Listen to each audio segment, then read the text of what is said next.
Hey, it's David of Strong by Lee. Today, I want to spend the next couple of minutes talking to you about sleep, nutrition, and health. How optimizing your sleep can optimize everything else in your life, nutrition and health. And while this might be just another drop in the bucket in terms of all the knowledge that we have about how sleep is important for us and how you should sleep like this and you should sleep like that, I'm hoping that at least the way that I present the information will resonate with you so that if you are struggling with some of your sleep habits, that it can help.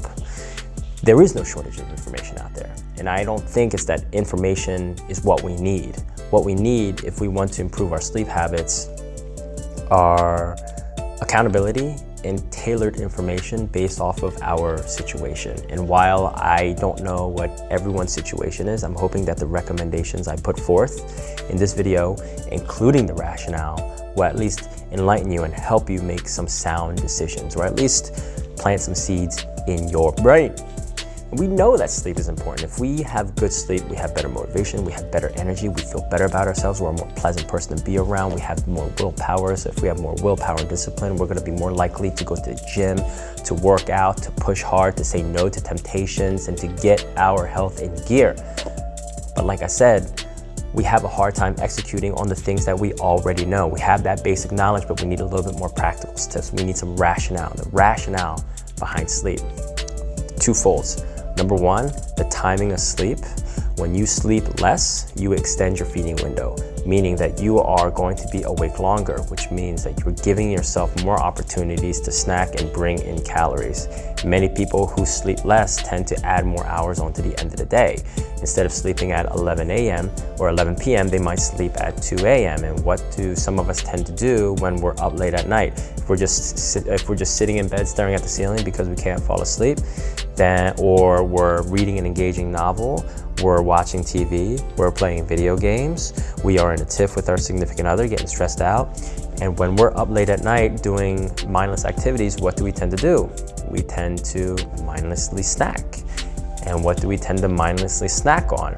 Many of us have snacks readily available, which is what we're going to turn to. Many people don't have a clean pantry, meaning that many people will have chips, cakes, bars, alcohol in their pantry, in their fridge that are readily accessible and available to them in the event that something pops off and they need the snacks, such as when they're not sleeping. So that's the first reason. Number two is sleep. Lack of sleep, or even proper sleep, has an effect on our hormonal balance. Obviously, if you have good sleep, you're going to be in a good hormonal balance. But if you have poor sleep, you're going to be in a dysregulated hormonal balance in the sense that it skyrockets two particular stress hormones, adrenaline and cortisol. Now, adrenaline and cortisol are two hormones that are also increased when you're under various other types of stress, such as activity. When you resistance train, you go for a run, cortisol and adrenaline are lifted because physical activity is seen as a stress, interpreted as a physical stress to our survival according to the brain. It's an evolutionary mechanism because a lot of times, thousands, millions of years ago, when we were running hard or lifting, jumping, swinging through the trees, we were either being hunted or we're hunting. It's eat or be eaten, fight or flight. That's usually how the body sees training. It's a very primitive system. And after that, after you engage in a bout like that, adrenaline and cortisol go up. But then subsequently, a little bit later, it goes down. The problem with poor sleep is cortisol and adrenaline are increased from the morning. And when cortisol and adrenaline are increased, some of the downstream negative ramifications, metabolically speaking, poor or lessened insulin sensitivity, meaning that your body's gonna have a harder time absorbing and metabolizing carbohydrates and sugars, breaking them down.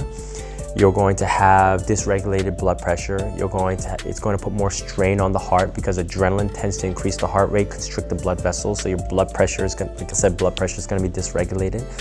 And then of course, cognitive function will be decreased because adrenaline and cortisol tends to degrade cognitive function. Because when you're in a fight or flight situation, you're not going through complex cognitive processes. You're going through something primordial and fast, something that is instinctual and unconscious. So the problem with poor sleep is that it increases the levels greatly increases the levels of those two hormones, which can affect cognitive function throughout the day, in addition to all the other metabolic processes that I mentioned. And that can be a problem, right? Because then in turn, even if since we're in this modern society now, our willpower tends to decrease. And if our willpower decreases, we're going to be more likely to say yes to temptations, more likely to say no to going to the gym, more likely to go out with our friends and socialize and drink because that's fun and comfortable. And that turns into a vicious cycle of another night of poor sleep and another night of poor sleep. So logically, if you want to stop that vicious cycle, you stop it. You get your sleep on track, because a lot of times sleep is where it all starts. Sleep is one of those things that we all have to do.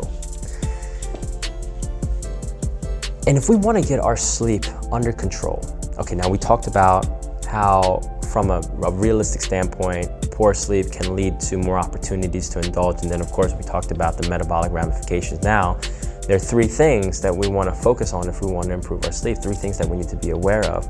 Number one, sleep quantity. We want to make sure that we're sleeping enough. Research shows that anywhere between 6 to 9 hours.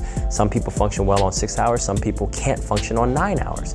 It's one of those things that is personalized. You have to find out what's best for you. And if you get 6 hours of sleep right now and you're feeling fine, there's a chance that you may or may not feel better if you got an extra hour or two. You just have to experiment, see what's practical within your schedule, and try to work it that way. Just know that 6 hours is kind of like the cutoff, kind of the medium, kind of the minimum, and 9 hours is kind of the maximum for a lot of people. 6 to 9 hours covers about 98% of the population. Now, sleep quality, though, is often overlooked. Many people think that, oh, I went to bed at 10 and I woke up at 6. But then if you ask them, well, did you wake up during the evening? Did you go to the bathroom? Did your eyes pop open because you were thinking about something that you had to do the night before? Some people will say yes. And some people will say yes, not knowing that waking up in the middle of the night is affecting their sleep quality. And research shows that if you sleep straight through for 6 hours, you're actually going to be more restful, less fatigued than somebody who put their head down at 10 p.m. and lifted their head up at 7 a.m., yet they were tossing and turning and not getting good sleep because they weren't entering their deep sleep cycles, which are 4 cycles. So sleep quality is something that can't be overlooked. Next, sleep consistency. Trying to go to sleep around the same time, that's really important, because there's this phenomenon called social jet lag. A lot of us will go to sleep at a certain time Monday through Friday, but then come Friday night, we might push our sleep schedule forward 2, 3, 4 hours. If you push your sleep schedule forward 3 hours, it's almost the same as if you were to travel cross country from New York to California, vice versa. You get this jet lag, because what might happen naturally is if you sleep late, you're going to wake up a little bit later. And that's going to affect this internal biological clock that you have. It's called your circadian rhythm. The circadian rhythm is responsible for regulating your hormones, your blood pressure, your heart rate, insulin sensitivity, all of these things. And it operates like clockwork. And if you push that clock forward, it stands to reason that you're going to dysregulate. And if that happens far too often, then you're going to run into some metabolic issues, some health issues. The things that we mentioned before. Those are all chronic things. Of course, 1, 2, 3 nights of poor sleep isn't going to have an impact on you 20 years down the line, but extend that for months, extend that for years, like a lot of people, and you will suffer the consequences later. Maybe not now, but you definitely will later. Those are 3 things that we're going to look at when it comes to sleep. Now, how do we start rectifying? How do we start optimizing our sleep? There are 3 things that we want to look at. We want to look at sleep quantity, like how much we're sleeping, when we're sleeping. Okay, that's actually 4 things then, or you can do 2 in 1. So sleep quantity and when you're sleeping. So ideally, try to get 6 to 9 hours of sleep, and then try to go to sleep around the same time each night. Just do your best, give or take 1 hour. I mean, can't sleep at 11:01 every single night. You sleep at 11 one night, sleep at 12 the next night. Just try to stay within an hour, and you will be able to minimize that social jet lag phenomenon. Next, sleep hygiene. The evening is a time for rest and relaxation. It's not a time for you to mentally physically stimulate yourself with vigorous activities. You want to avoid mentally stimulating activities such as, getting into an argument with your spouse. I know that's easier said than done for some people. Getting in an argument with your spouse. If you're not used to exercise, avoiding exercise in the evening, because that jacks up your heart rate, that jacks up your blood pressure, that releases these stress hormones, adrenaline and cortisol, which can make it harder for you to fall asleep. Now, of course, your body can adapt to that. So if you start doing that for days, weeks, months, and years, your body will adapt and you'll be able to fall asleep just as you normally would. But if you're new to exercise, try your best to work out in the morning. It's much better.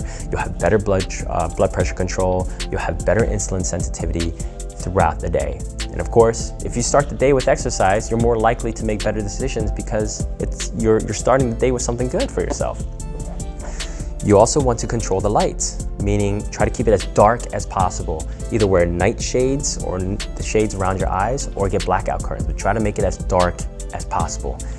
Ambient temperature research shows that anywhere between 62 to 66 degrees is ideal temperature for most humans to sleep in.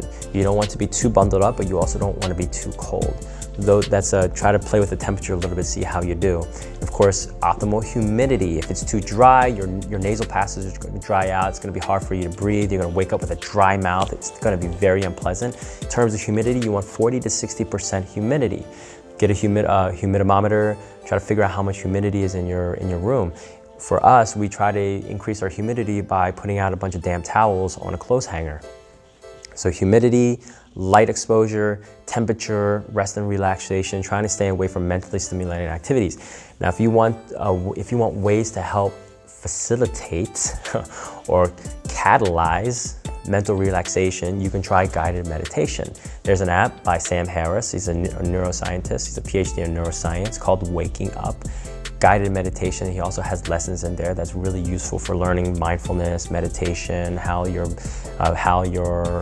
psychology can affect various aspects of your health. You can do that. He has free guided meditation. You can also do your own meditation, breathing meditation, where you just sit there and you focus on your breath and you just try to breathe deep in and you hold your breath for a little bit and then you exhale deep and you just really focus on your breath and try to block out all the other noise in your brain. I know it's easier said than done for some people, but we're trying. We're trying here, one little thing at a time. And then finally, supplementation, strategic supplementation. We're not going to be able to go into all the supplements here, but some key supplements that I recommend to my clients and I use myself. Melatonin. Melatonin is a hormone that is released by the pineal gland that's situated in the middle of your brain. It doesn't help you get to sleep, but it helps you stay in deep sleep once you get there. Beginners use 5 milligrams. More veterans can use anywhere between 10 to 20 milligrams depending on your tolerance. If you use too much, you'll know you've used too much when you wake up groggy, foggy, and numb in the brain. Numb in the brain, that doesn't sound good, but you know what I mean, like foggy and just not with it. You also have powdered magnesium by a company called Natural Calm. You put in 2 teaspoons in 4 ounces of lukewarm water. You let it fizz up. It's a patented form of magnesium that's effervescent, and then you drink it. You can also do sleepy time tea. Celestial has a type of tea that's called sleepy time. It has that sleeping bear. I'm sure you've seen it in stores. I usually drink that almost every night to help myself relax. It almost forces me to relax. So I'll do that concoction of 3, the sleepy time tea, the magnesium, and the melatonin, and I'm out. And if I get 6-7 hours of sleep, I am good for that. For the next day, I'm really, really good. So that's, in terms of supplementation, that's what you can do, all right? So we covered a lot of things today. We covered the rationale behind sleep, how poor sleep affects your health, how good sleep can affect your health, what are some things that we need to look out for when it comes to sleep, and then also some strategic steps, supplementation, and hygienic habits that we can start implementing. So give that a shot, make a chart, pick 3 things that you're gonna try to do, make a chart Sunday through Saturday and see how well you can do, see how well you can stick to your habit, and get back to me. If you have any questions, message me, david@strongbylee.com. I hope this helped you. Until next time, sleep tight and don't let the bed bugs bite, or let them bite.